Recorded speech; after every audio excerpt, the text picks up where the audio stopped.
Fövqəladə Hallar Nazirliyinin 112 qaynar telefon xəttinə Bakı-Quba-Rusiya ödənişli avtomobil yolunun Xaçmaz rayonu Qımılqışlaq kəndi ərazisindən keçən hissəsində yol nəqliyyat qəzasının baş verməsi və vətəndaşların avtomobildə köməksiz vəziyyətdə qalması barədə məlumat daxil olub. Bu barədə Fövqəladə Hallar Nazirliyi məlumat verib.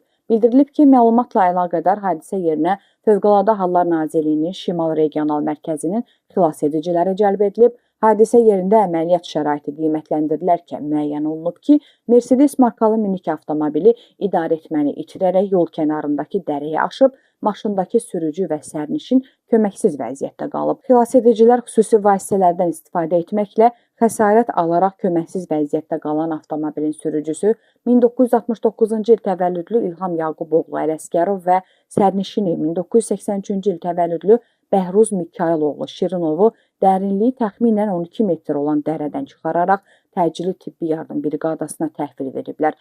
Hadisə ilə əlaqədar müvafiq qurumlar tərəfindən tədqiqat aparılır.